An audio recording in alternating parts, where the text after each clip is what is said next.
So, you just started using LinkedIn Premium. Now what?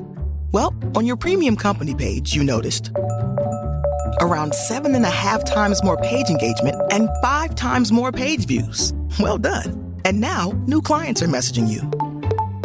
All because you're using LinkedIn Premium, which helps you get the business growth you want. Think big, small business. Think big. Start your free trial at linkedin.com/premium small business. That's linkedin.com/premium small business. The new McCrispy Strip is here. Dip approved by ketchup, tangy barbecue, honey mustard, Sprite, McFlurry, Big Mac sauce, double dipped in buffalo and ranch, more ranch, and creamy chili McCrispy Strip Dip. Now at McDonald's. Ba-da-ba-ba-ba.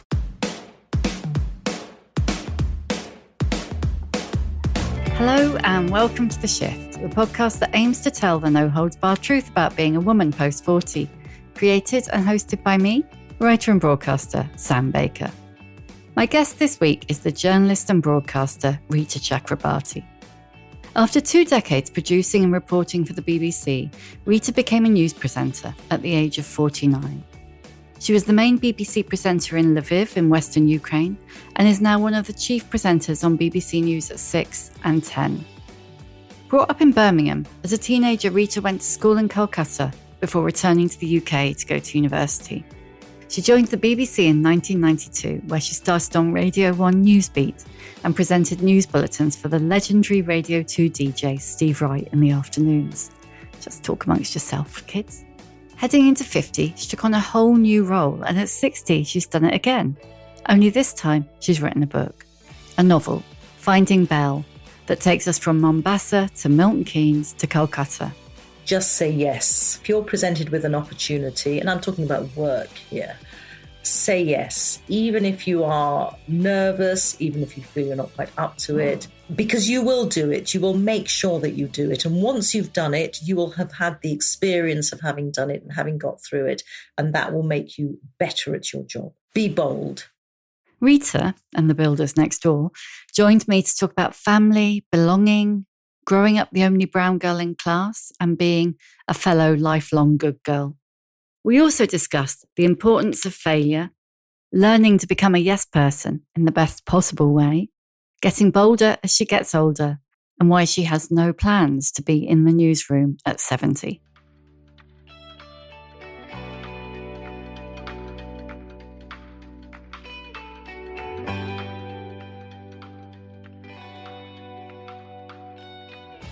I'm only starting here because we've just been talking about this before I started. But how have you got a 31-year-old child? I mean, I know how old you are, but you honestly look about, I was going to say 12, which is obviously an exaggeration. But you look so young. I couldn't believe it when I saw your age. Well, Sam, what am I going to say other than that I think this conversation is going to go very well? If you start like that, I adore you already. What can I say? I eat well, look after my skin, get my hair cut, go swimming, try and be positive. And then there's just a little dollop of luck, isn't there? So, but thank you. Yeah, there's the old genetic luck, isn't Yes, there is. And I know it shouldn't be like, I'm already telling myself off because it shouldn't even be a thing. But you do look you look youthful, let's just say. Do you know, I feel youthful, and I wonder if that's part of it. I mean, I just don't know, but I do have to catch myself sometimes and think, 60, really?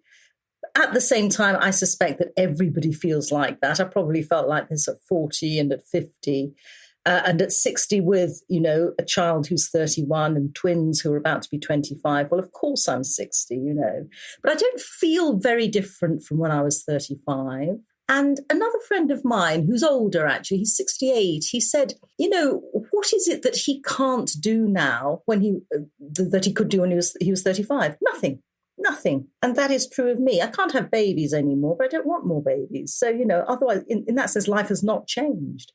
You can still touch your toes. Yes. Very impressed. Mind you, I could never touch my toes, so I'm hardly going to be able to start touching them in my 50s. I think if it were a great ambition of yours, you could, Sam, but I think there are other ways of spending your time. Totally. Well, thank you for coming on.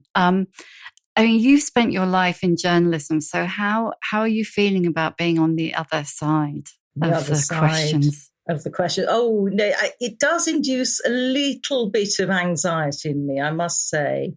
I think it's just, as you say, I am used to asking questions and to listening. I have over time, I think, developed a style that is one that tries to take me out of the equation, if you like. I don't like broadcast journalists where the story becomes a bit about them.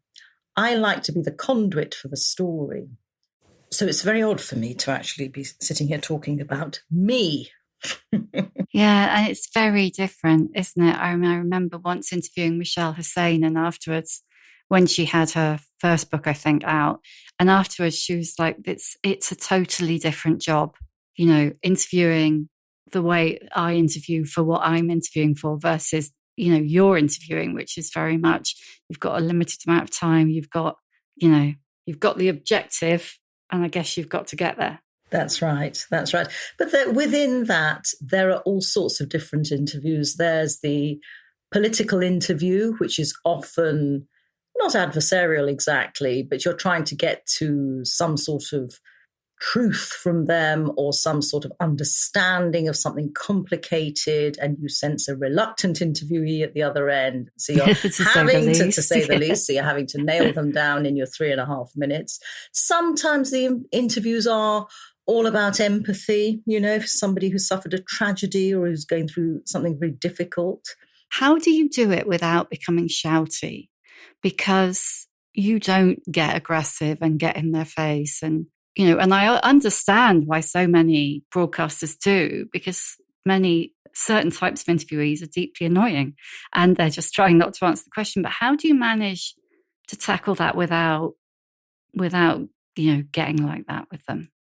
I think it's a training, and then it's probably also individual style. I'm not a confrontational person, but I'm also someone who doesn't like, I like straightforward people. I like honest people.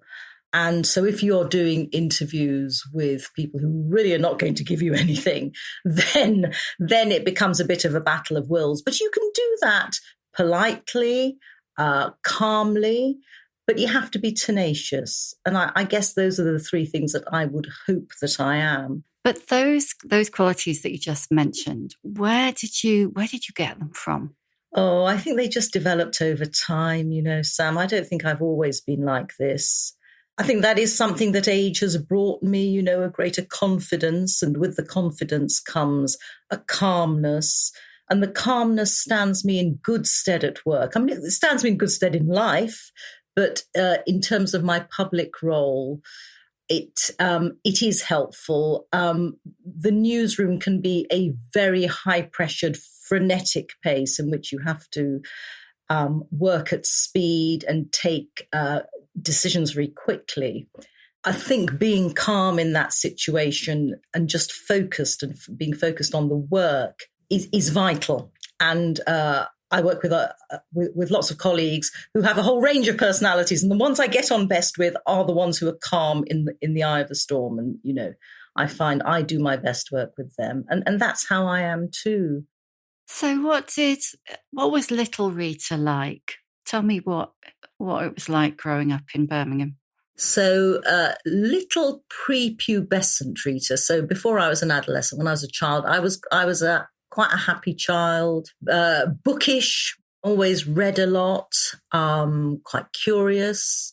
My parents would say I was very restless, and I think I still am a restless sort of person. Write things, you know, I'd have a diary, I'd write plays. I was a very unoriginal adolescent. I became very shy, very self-conscious, very awkward. But I think that's sort of slightly par for the course, isn't it? Yes. So you have one sister, is that right? Yes, I do. Yes. Yeah. Are you elder or younger? I'm elder. So are you a typical elder sister? Do you know, I think I probably am. There was certainly a weight of parental expectation on me. So my father is a doctor. His father was a doctor. His father was a doctor. So guess what I was going to be? Well, a boy, I should think. Yes, that's right. And I think if I'd been a boy, the pressure would probably have been greater. But there was an expectation that I would be a doctor, coming from me too, actually, because I'd been told I would, until I was about 13. And I started to understand that I much preferred reading novels and learning history to science, biology, chemistry. Then my father, he was a surgeon. He's still alive, but retired now. But when he was working, he was a surgeon. And he took me along to theatre one day to watch an operation. And to his eternal shame, I fainted. Oh my God, I'm not surprised. What was the operation? Well, I can't tell you really. I just remember being overcome by the sight of an anaesthetized body and people in gowns, and I just felt overwhelmed. And I subsequently discovered, I don't know if I knew this before, that I was squeamish. I mean, I feel faint at the sight of blood. So a fine doctor I'd have made. It took me a while to convince him this really wasn't going to be my path. But anyway, he made his peace with it eventually. So you were in Birmingham, weren't you? And I went to university in Birmingham in the 80s. And so you went to that school, the posh school opposite the university, didn't you? I did. The King Edward's High School, which distinguishes it from King Edward's School. So King Edward's School is for boys, and the high school is for girls. Oh, I never knew that. Yeah, don't make a mistake. So what was it? Were you, Birmingham is quite a mixed city. Was it a mixed school, or were you the only brown girl at school? I wasn't the only brown girl in the school, but I was pretty much the only one in my year. So it was a school where there were 3 classes in a year, and I was the only one certainly in my class. There was a Chinese origin girl in one of the other classes, but that was it. And I would say that there were probably 5 or 6 of us in the school, 1 black girl, the rest of us Asian. So although Birmingham was then a mixed city and is now a very mixed city, in that particular school at that time, it was very white. That has changed. I stay in touch with the school and I get literature from them, and clearly the makeup of the school is very different now. But at the time, it was very predominantly white. I had been to state primary schools and we moved around a lot. My father did a lot of sort of temporary work here and there. So I went to several primary schools, and it just so happened that they happened to be in areas that were majority white. So being in Birmingham at that time, this will have been the 70s into the early mid-80s. The UK was a harsher place when it came to race. It was a more difficult place, and attitudes were cruder.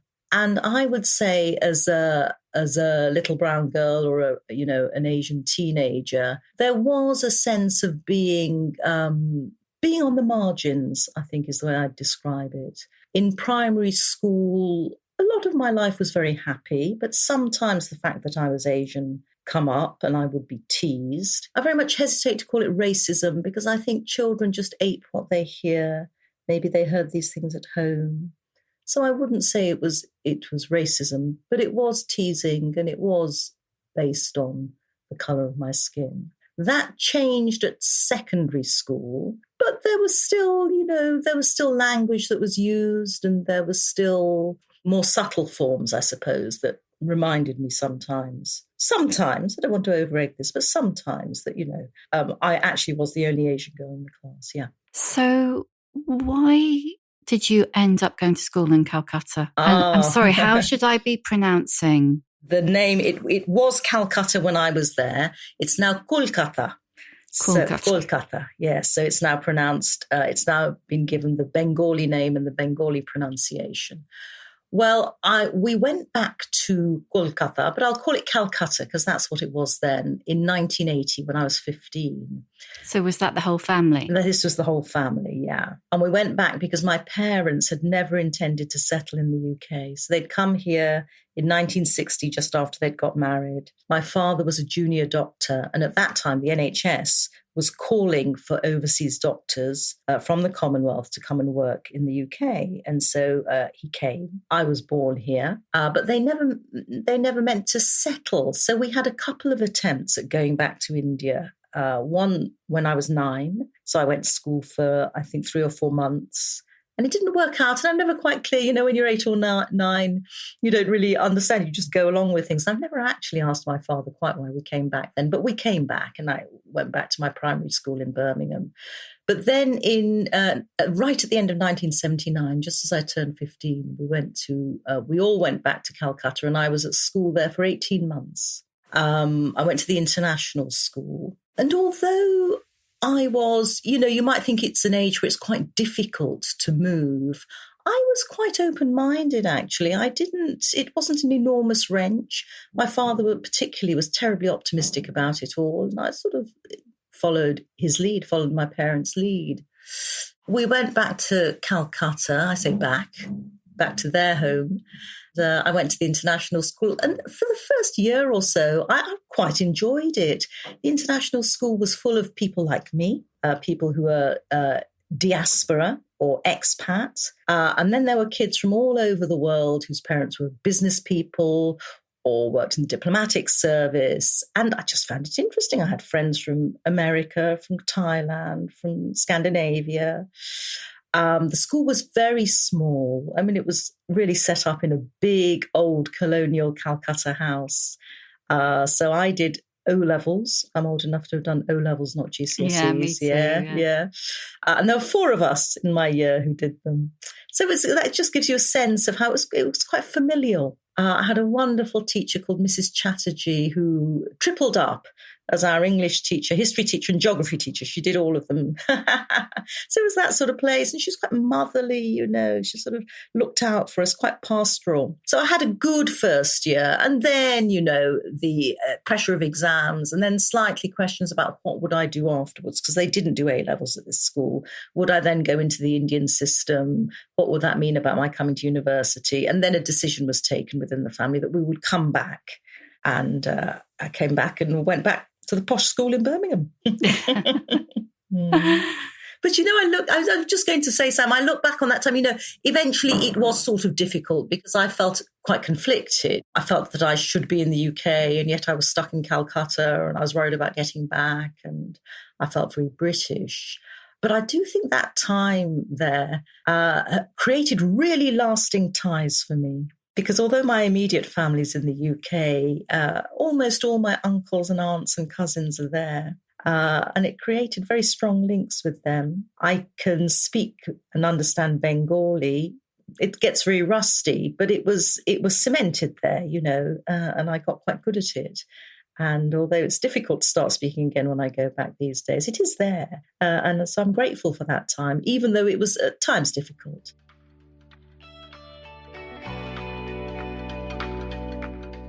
This episode of The Shift is sponsored by Shopify. When I think back to starting The Shift, I can hardly believe I pulled it off.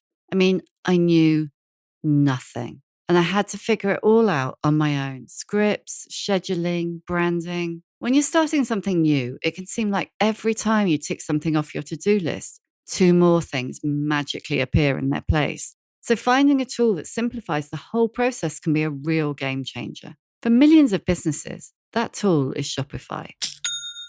Shopify is the commerce platform behind millions of businesses around the world, from household names like Heinz to Allbirds and Skims.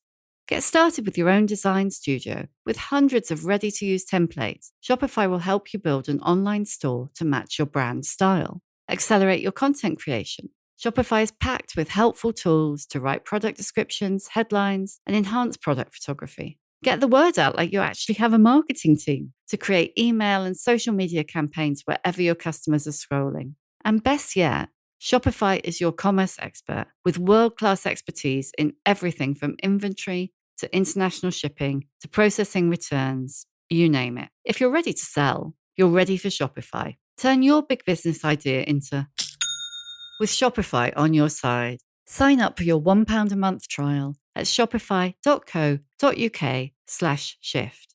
Go to shopify.co.uk/shift.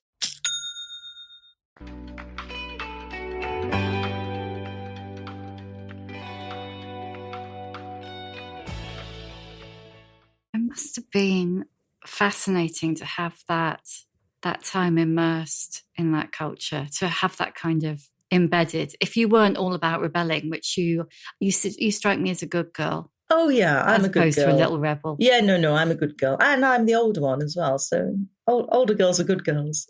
Yeah, unfortunately, that is true. I think. Oh, it's all right. Embrace it. Oh yeah, you've got to. You've got no choice. Got to, really. exactly. You are what you are. It's fine. So you then went to Oxford, didn't you? And then you joined the BBC, which 30 plus. How long have you been at the BBC then? Well, officially since 1992. So what's that? 32 years. And I was knocking around in the, yes, it is. It's 32 years officially. And I was actually knocking around in the system a bit before that. So yes, I am a lifer. Yeah. And that's back then, a lot of us had parents who were lifers at various places, but it's not very common anymore, is it? No, it's not very common anymore. But, I'm 60. I mean, I think it was more common back then.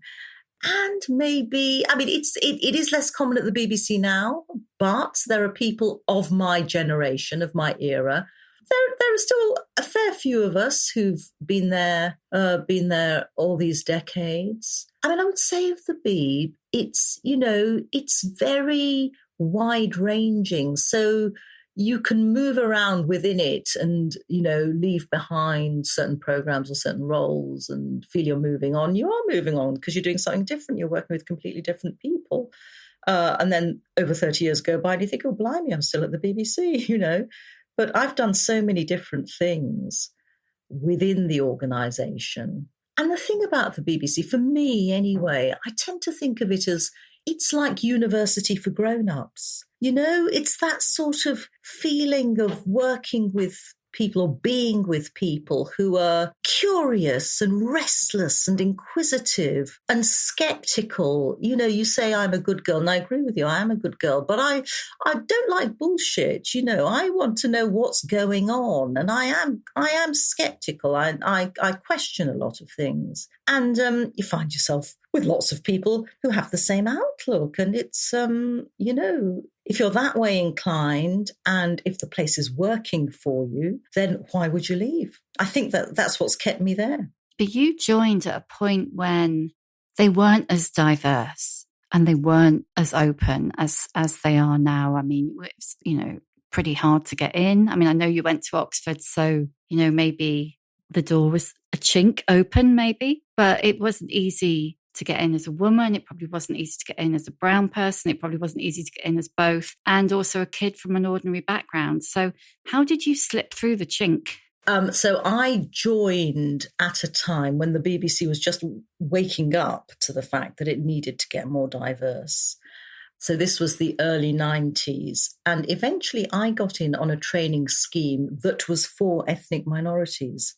There was an understanding back then that they needed to make their workforce more diverse. I mean, I'm not saying there hasn't been an understanding thereafter, but there was a particular push in the early 90s. And you say that, I went to Oxford.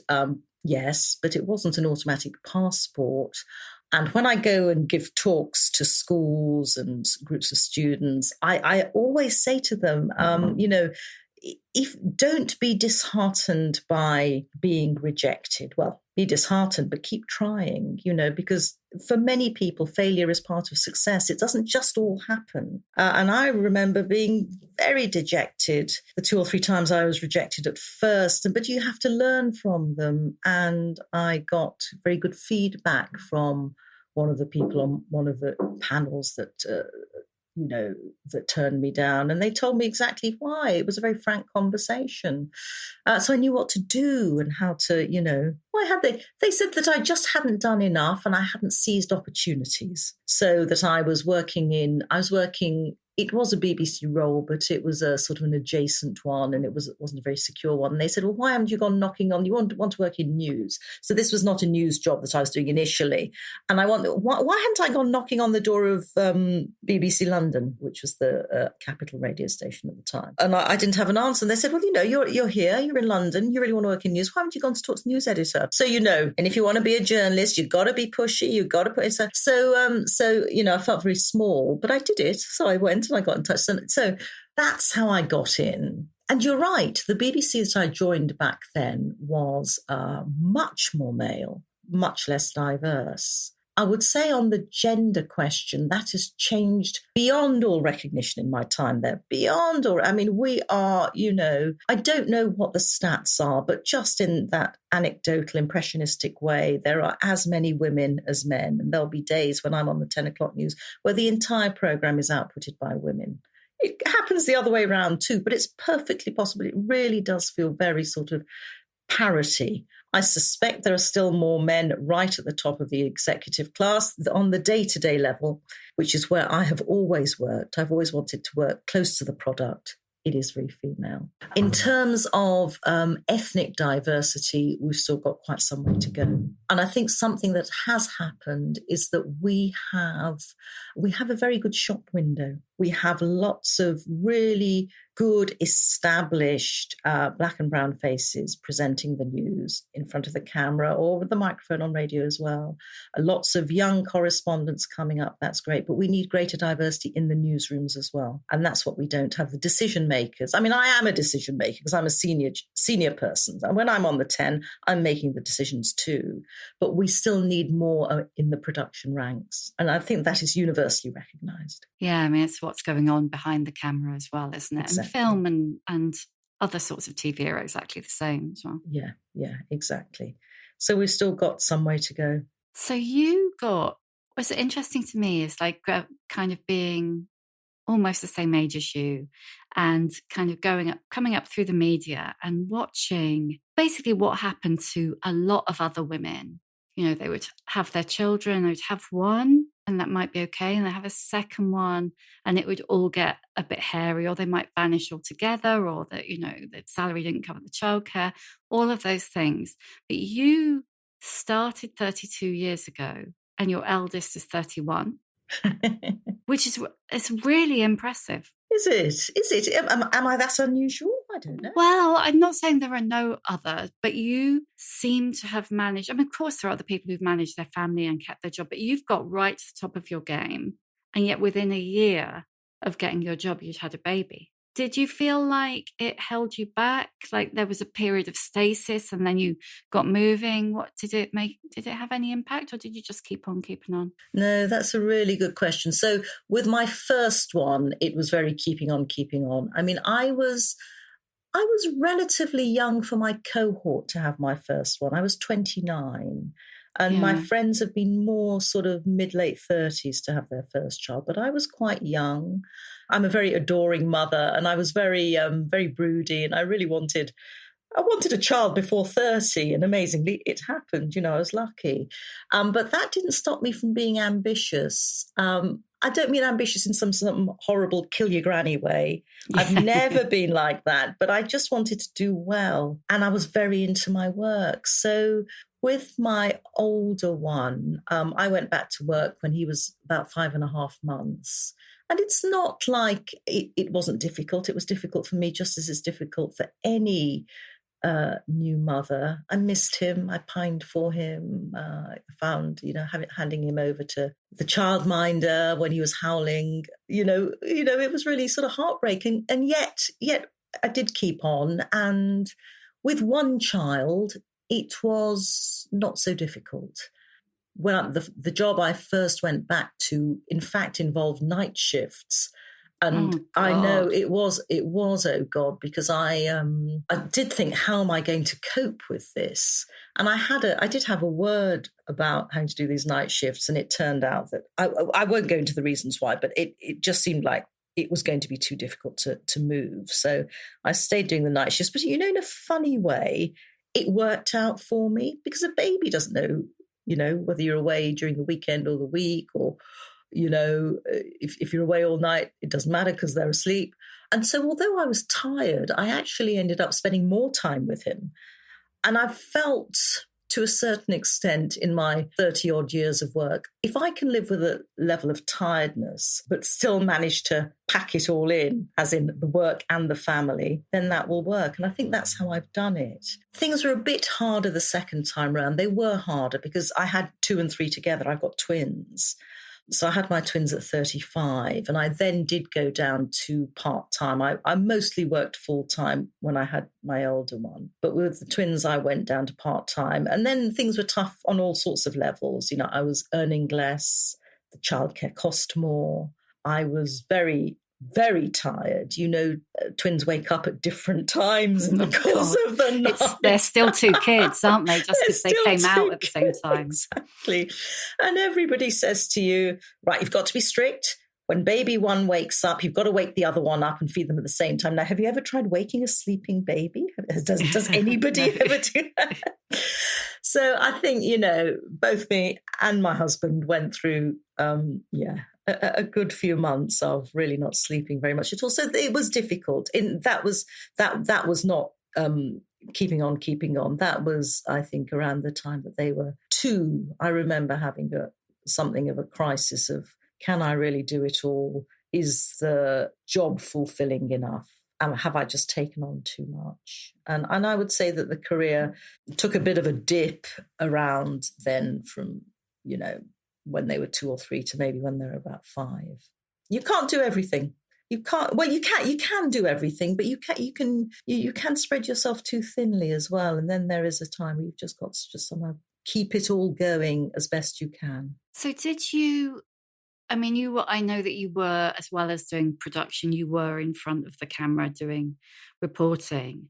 But was presenting the news always an ambition? Well, it wasn't. It wasn't initially.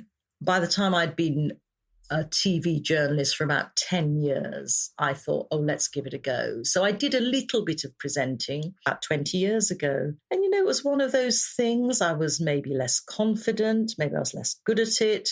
Maybe the managers at the time didn't like me so much. So much of this is about sort of luck, that nothing much came of it. So I was a bit disappointed, but it wasn't as if it was something that I'd been massively chasing. So I went back to the day job, which at that time was as a political correspondent, a Westminster correspondent. And that in itself was very fulfilling. And I thought, right, well, that's, it's not to be. I left Westminster after about a decade there and I became education correspondent. I was used for a wide range of stories, actually, not simply for education, lots of social affairs type stories and stuff. There was an opening in 2014, just over 10 years ago, where various presenters either left or in George Alagai's case, he was ill. He was at that time, I don't know if you remember, diagnosed with cancer. Anyway, there were various gaps on the presenting rota, and the editor of the 6 and 10 o'clock newses at the time said, Reeta, do you want to give it a go? And I said, oh, yeah, of course I want to give it a go. And so I started presenting in an occasional type way. And as it happened, George's diagnosis was a serious one, and he had to step back for quite a while. And I started doing more of it, and that's how it happened. I wasn't actually necessarily presenting was not going to be the main job, but it just suddenly turned out to be. That was it. And then it more or less took over, and I found that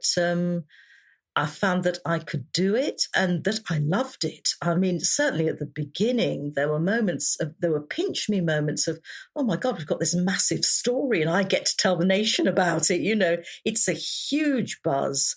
I haven't looked back at myself presenting the news 10 years ago. I'm sure if I did, I would wince because I think I was probably much more wooden. But I do feel now that it's the job for me. It's the job in which I felt most at home. Don't get me wrong, I've loved reporting. I've loved being out on the road and having those moments of, witnessing history. And I still do that. It's very important to me to not just be in the studio and behind the desk all the time. In fact, I think it's vital. But I do also love, it is just that thing in all of us, isn't it? You've got some news and you want to tell people, have you heard? Yeah, and I get to do that on a mega level. And so you must have been, were you at 49, 50? Yes, I was 49. It's not really an exaggeration to say a whole new lease of life at that point. Yes, it was. It was just at a time where I might have thought, I've had a really good run as a correspondent. This is what I am. I was given the chance to do something related but different, and something that, being a correspondent for all those years, it fed into it. It's made me a better presenter because I've reported on those stories. So I know what it's like out there and I know what I'm talking about. It gives me greater authority, I think, and confidence. Is that why you agreed to go out to Ukraine a couple of years ago, 3 years ago now? Yes. Oh, yes. Well, that and great sort of desire to be part of the story. I think we all have that. All journalists want to be on the big story. War breaking out in Europe in 2022 was such a huge shock and trauma to us all, wasn't it? And I very much wanted to be there to be witnessing what was going on and talking to people who were affected. I think I probably need to qualify this. I'm not a war correspondent. I never have been, and I probably wouldn't be brave enough to be. I have colleagues who just, hats off to them. I'm in awe of them. I couldn't do that. I know people who wouldn't have gone to Ukraine, and I did go because I felt I was going somewhere that was tense, but not immediately directly dangerous. So when I went to Lviv, which is in the far west of the country, rather than to Kiev. Kiev at that time, I think it was 2 or 3 weeks after the Russians had invaded. Kiev was dangerous. Lviv, which is about 50 miles from the Polish border, was not of that much interest to the Russians at that time. I felt and was told that, should things get a bit tasty, we're 50 miles from the Polish border and we get out pretty quickly. So on that basis, I thought, yeah. And I wanted to go. I really wanted to go. And my dear long-suffering husband, who's had to, pull out of holidays and be sent away on holiday by himself while I've gone off here and there. He was very good. He was very sort of, I wouldn't say sanguine, but he was very, you've got to do what you want to do. So go. I will worry, but go. What was interesting was when I told my 3 kids, 2 of them were quite cool or just trusted me to make my own decision. And one of them, who has Ukrainian friends and Russian friends, was very worried and said to me, I'm not going to stop you from going, but I'm not happy. And that was a surprise because, I've tended to think that the difficulties with work and children are when the children are very small. Of course, when they're older and when they're adult, as they were in this case, I can tell you exactly why they're not happy. In a way, they can't when they're small. Anyway, it didn't stop me from going, but it made me pause. They've got some credit in the bank now as well. Yeah, that's right. Yes, exactly. So it would be fair to say that you like a challenge. Yes, I think so. I don't think I seek challenges out, but I'm increasingly likely to say yes to things. I just think, you only have one life. If you have these opportunities, if you're offered things to do them. Never regret saying no to stuff. I think if I said no to stuff, I would regret it. And I've got bolder as I've got older. Maybe greedy for experience, not for money, but for experience. I do want to pack it all in. Do you think that is to do with a sense of time? Yeah, a little bit, I think, yes. Turning 60, has it made me more reflective? Maybe. Another friend of mine who's a year or 2 older than me, when I went to her 60th birthday, she made a lovely speech and she said, this is very strange because I know that in this decade I'm going to retire and I'm going to have to make some very big life decisions that I haven't had to make. Isn't that weird? And I thought, God, I'd never thought of that. So I was 58 when I was listening to this speech. I thought, oh my goodness, am I going to feel like that at 60? And I suppose without having considered it all very much, that is true, isn't it? I'm not going to be in the newsroom at 70. in this Why decade. Well, it's true, actually. Yes, we've all got male colleagues who never give up, haven't we? It's true. Well, why not, Sam? Why not? Because there's probably more to life and there are still other things to do while you still can. So I suspect I'm with my friend, and at some stage, retiring from the day job will happen in the next decade. But yeah, because you asked, is there a sense of time being more limited now? And yes, I think that's probably true. I don't know about you, but I definitely feel that like the nines are worse than the noughts. Yes, almost. Yes, absolutely. Except this time, 39 was terrible, 49 was terrible, 59 I was more philosophical, actually. I thought I was fine. Get a free London tube pass when I'm 60. Oh, my God. Well, that's worth having, frankly. Isn't it? So do you have one? I do. Yeah, I do. I felt terribly guilty. And then I thought, but if I don't take it, it's not like I can give it to somebody else. So I do. It's great. Yeah.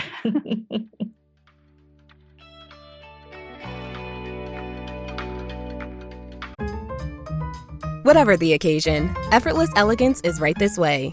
Because Hilton brings you new ways to stay courtesy of the Nomad London. And it doesn't stop at award-winning dining in a space draped in velvet and illuminated by vintage chandeliers.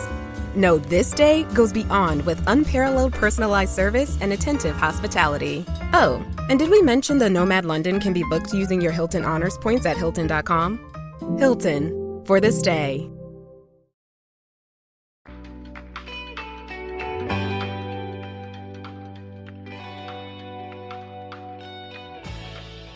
Deciding to write a book at 59 because you shouldn't have anything else much to do. What's that about? What's that about? Well, it's not as if the decision was made at 59. It was one of those sort of secret little ambitions that was always lodged in my little heart for many, many years. And I'm sure I never really talked about it because it's one of those sort of slightly embarrassing things. Oh, I want to write a novel. I did English and French, so I did a literature degree. And one of my old university friends, when he found out that I'd written a novel, said, "Oh, you've overcome that cringe that the English student has." And I knew exactly what he meant because, we've all read so much fantastic fiction. You sort of think, what's the point of you ever putting pen to paper or, starting on the keyboard? Because, what have you got to say? But lockdown happened. So, in fact, this started in 2020. Right. Oh, it's a lockdown novel. It's a lockdown novel. So I was still going into work because, we were key workers and we had huge audiences. People really needed information, but I wasn't doing anything else. And we were also fewer days a week. We worked longer hours, but we went in fewer days a week. So I thought, okay, it's now or never. If I'm ever going to write something, it's going to be now. So I just started. Then I showed it to someone and said, "What do you think?" And they said, "Oh, yeah, that's good." And then it got bigger. And then here we are, publishing a novel. I can't tell you how much it thrills me to say those words. Still can't quite believe it, actually. This is again a pinch me moment. Telling the country about the news initially was a pinch me moment, and now having my novel out is pinch me again. Yeah, and it's quite a big undertaking, isn't it? I mean, there's like time strands and different voices, and you've got the diary running backwards. Yes, the diary running backwards through the book, and the other timeline, various timeline running forward. So it's not a small undertaking. No, was it? It didn't all happen in one go. I'll bet. No, it didn't all happen in one go. No. Initially, it was, I splurged out, X tens of thousands of words, and it was a bit of an unformed big baggy monster. That then becomes the process of editing with somebody clever who says, "Okay, I think I know what you're trying to do, but this doesn't work." That takes time. So, I started writing this novel in 2020. It's coming out now in 2025. So, it's a very different beast to what it was when I first had, a first draft. And lots of it was refined. Two different narratives that you've referred to, they didn't initially go that way. Some of the novels in the first person, some of it's in the third person. There are scenes that I added over time. Some characters who were a bit flimsy to start with have been massively bodied out. And some of the themes in the novel, which were maybe underdeveloped, became much more important. So, this is my first novel, and maybe I'm sure there are people who are much more plotted and who have a much stronger idea of what it is they want to say. I had a notion of a story and a plot, a certain amount of characterization, but it took quite a while to develop it all into what it is now. And is it daunting to have your, to be a public figure and to have your kind of your first novel out there? I am already a public figure, but that's for the news.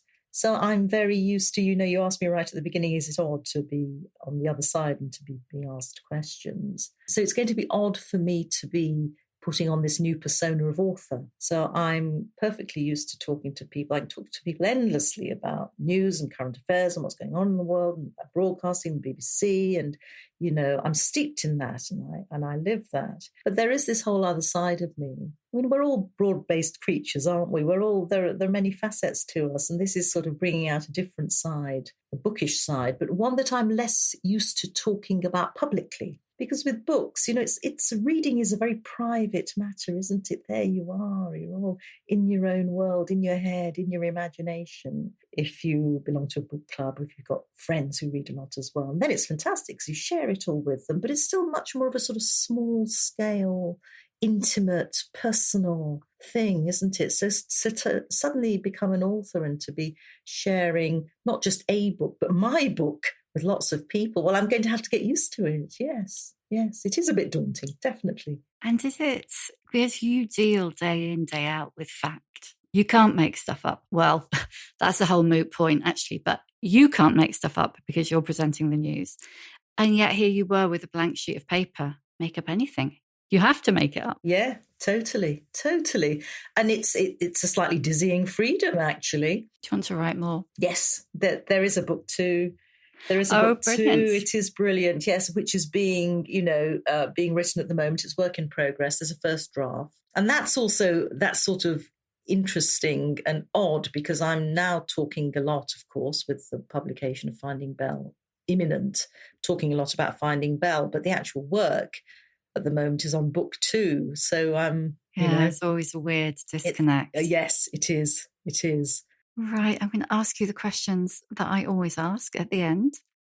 What is your emotional age? My emotional age. So I want to ask you, what do you mean by emotional age? I suppose it's how old are you inside, but it's not how old you feel. Then I'm 60. If it's how old am I inside, then I'm 60 because it has taken me this long to be at the emotional stage that I am. So I am 60. And are you happy with the emotional stage you're at? Yes, very happy. Unrelentingly positive. Yeah. So give us a book recommendation, and it can be literally anything. It can be something great that you've read recently. It can be something that was significant to you when you were little. It can be anything at all. I will recommend, can I recommend 2? You can. Okay, so Tender is the Night by Scott Fitzgerald. I love it. It's not as perfect as The Great Gatsby, but it gets to me every time. He uses letters that his wife Zelda wrote to him, which I'm very conflicted about, that he uses something that was real for his novel, and yet it makes it very poignant. And it's the sort of book I return to every so often, as I do. In fact, I'm going to say 3 novels actually, as I do to Jane Eyre, Charlotte Bronte's Jane Eyre. Which, when people read my novel, which I hope they do, for people who know Jane Eyre and love Jane Eyre, I can't imagine not loving Jane Eyre. They will see echoes of it in my novel. My novel's not in any sense a retelling, but there are echoes of it. And Jane Eyre is a book that I've grown up with. I first read it when I was 8. I think I must have read it every decade of my life. And I get into a very great emotional state when I read it. It's a very emotionally charged book, isn't it? I feel really, because when I read it, I didn't notice that. But now you say it, it's like, obviously. Oh, Sam, really? And you didn't notice, but I'm pleased. I'm sort of pleased because I want it, I want the book to be able to work on its own terms. And it does. One does not have to have read Jane Eyre to read my book. But if you have read it, you will feel the echoes. Oh, that's great. It's so nice seeing your face and you look, aha. You're saying. Now I'm going back through all the scenes thinking, of course. Yeah. And what was the third? So the third is something that's just very funny. It's Leaving the Atocha Station by Ben Lerner, it's his debut novel, and it is absolutely hilarious. I mean, it's a black comedy. It's got an anti-hero who thinks he's brilliant and tries to disguise what a charlatan he is by, it's set in Spain, and he tries to disguise, what he's about by pretending not to understand Spanish when it suits him. It's very, very funny, very witty. Thank you. What advice would you give younger women? I'd say just say yes. Say yes to whatever's being, if you're presented with an opportunity, and I'm talking about work here, say yes, even if you are nervous, even if you feel you're not quite up to it, because you will do it. You will make sure that you do it. And once you've done it, you will have had the experience of having done it and having got through it. And that will make you better at your job. Be bold. So many times I think, women say, oh no, I can't do it, because they can't do it 110%. Yeah, exactly. And actually, you never you don't hear a need man to say that. And you don't need to. You need to be able to do the job, and you will learn from it, and it'll make you better at your job, and it'll give you such a sense of confidence in yourself, and that all contributes to the emotional age that you referred to. To feeling you've come into yourself, you've come into your own, you've been able to fulfill yourself, and maybe you can't do these things without taking risks sometimes, but I think risks are, on the whole, worth taking. Who's an older woman who's inspired you? I used to have heroines when I was younger. So when I was a kid, I loved watching tennis. So I loved Billie Jean King. And it would be that sort of woman. Is she still a heroine now? Yes, probably. That sort of woman who stood up for herself. She worked and played in an age that was a much more difficult one for women, and she was so confident and so assertive and so insistent on her right and the rights of other women. I found her totally admirable. And what's your superpower? Is that a power that I would have if I were a supernatural? It can be either. So you could have a superpower you would like, or you can have a superpower that you have. Well, I don't have any. I get all sorts. I don't have a superpower. What would I like? Well, I'd like to be able to read people's thoughts, wouldn't I? Would you? I would. I'm a very people person. I love people. I'm very inquisitive about them. I love going out and about interviewing people and getting under people's skin and trying to work out what makes them tick. And so if I knew what they were thinking, no brainer. I wonder how that would affect your job. Yeah, might complicate it, mightn't it? Yeah. That's true. But hey, it's a superpower. It's okay. It's not going to happen. No. And last one, how many facts do you give? About what? People's opinion of me? Yeah, broadly. Oh, I'll probably give one or two. I mean, it's hard entirely not to give a fuck, but probably fewer than when I was younger. That's a really wishy-washy answer, isn't it? I think I've considered your question too carefully. So let me rephrase. I don't give a fuck. You've just done the opposite of what most people do. Most people say, well, not most people, but the people who say, I don't give a fuck, I don't give any fucks, I haven't got any to give. Like 9 times out of 10 then go, oh, but maybe. There's that one, and then there's that one, and then it's so interesting because it's such a basic question, and the answer's always fascinating. Oh, that's so funny. I don't know what it says about me, and I'm not going to start trying. Thank you for listening. If you enjoy The Shift and would like to show your appreciation, why not buy me a coffee? Go to www.buymeacoffee.com/The Shift with Sam Baker. You can hear a new episode of The Shift every Tuesday, wherever you get your podcasts. And if you like what you hear, please do rate, review, follow, tell your friends, because it really does help other people find us. And if you'd like to know more about my own experience of shifting, my book, The Shift, How I Lost and Found Myself After 40, and you can too, is out now in paperback.